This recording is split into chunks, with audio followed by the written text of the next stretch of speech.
À présent que l'on a vu ces 5 principes solides, on va pouvoir faire un petit bilan.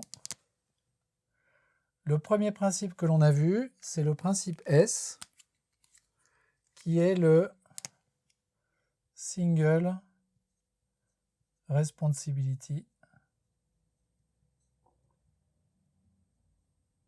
Principle, principe de responsabilité unique, qui dit en substance que l'on ne doit avoir qu'une seule raison de modifier un bloc de code, une méthode, une classe ou un module. Et une raison de modifier ce bloc de code, ça doit être une raison métier. Cette raison, elle doit être exprimée par une personne du métier, un analyste business, un expert métier, ce genre d'acteur. Deuxième principe, le principe O, que l'on appelle l'Open Closed Principle. L'Open Closed Principle me dit que si je veux faire évoluer les fonctionnalités de mon application, la seule chose que j'ai besoin de faire, c'est d'étendre certaines classes bien choisies de cette application. On a vu qu'une façon d'implémenter l'Open Closed Principle, c'était d'utiliser le pattern stratégie, un des patterns du GOF, et on a vu 2 façons d'implémenter le pattern stratégie, la façon canonique telle qu'elle est expliquée dans le GOF, ce qui consiste à avoir une classe abstraite et des classes concrètes, et une façon qui marche avec de la composition, avec une classe unique, qui possède un nombre d'instances bien déterminé et qui délègue les stratégies à des lambda expressions modélisées dans cette classe. Le troisième principe, c'est le principe L, le Liskov Substitution Principle, principe de substitution de Liskov, qui en fait explique ce qu'est l'héritage en programmation objet. Si l'instance d'une classe B peut être utilisée à la place de l'instance d'une classe A, sans que le processus qui utilise ces instances ne voit de différence, ça veut dire que B est en A. Et ça définit ce qu'est la relation d'héritage. Et on a vu dans les exemples que la relation d'héritage, ça n'est pas une relation est ou une relation is a en anglais, mais plutôt une relation se comporte comme. La relation d'héritage parle du comportement plutôt que de la nature des objets. On a vu le principe I, qui est le principe d'interface ségrégation. Interface ségrégation principale, qui dit que quand un service ou quand une classe ou quand un processus définit une dépendance vis-à-vis d'une interface, si possible, il faut que les méthodes de cette interface soient minimales par rapport aux méthodes dont ce client a besoin. Un client qui dépendrait d'une interface et qui ne dépendrait pas de toutes les méthodes de cette interface s'expose à des problèmes quand ces méthodes non utilisées devront évoluer. Et le problème principal, c'est qu'il va devoir se reconstruire et payer le coût de cette reconstruction de façon inutile. Et le dernier principe, c'est le principe D, qui est le principe de Dependency Inversion.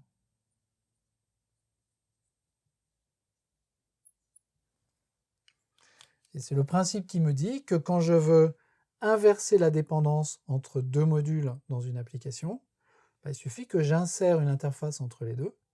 Et ce faisant, les dépendances à la compilation vont toutes les deux pointer vers cette interface. Le fait de mettre des interfaces, ça permet de protéger du code client contre les modifications des implémentations.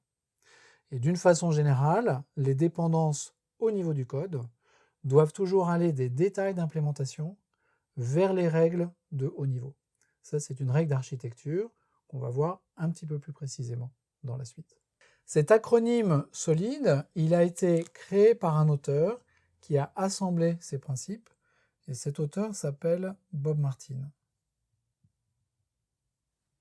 surnommé Uncle Bob,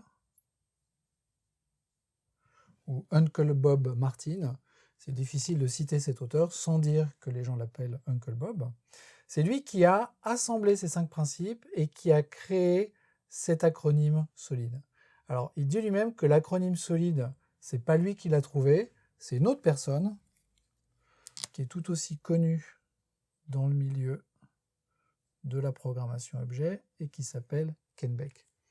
Ken Beck, entre autres, c'est la personne qui a inventé l'extreme programming, qui a inventé le test-driven development et qui a programmé la première version d'un framework de test en Java qui est universellement utilisé et qui s'appelle JUnit. Il se trouve que Bob Martin a également énoncé le principe S dans les années 90. Ça, ces principes solides, ça date du début des années 2000.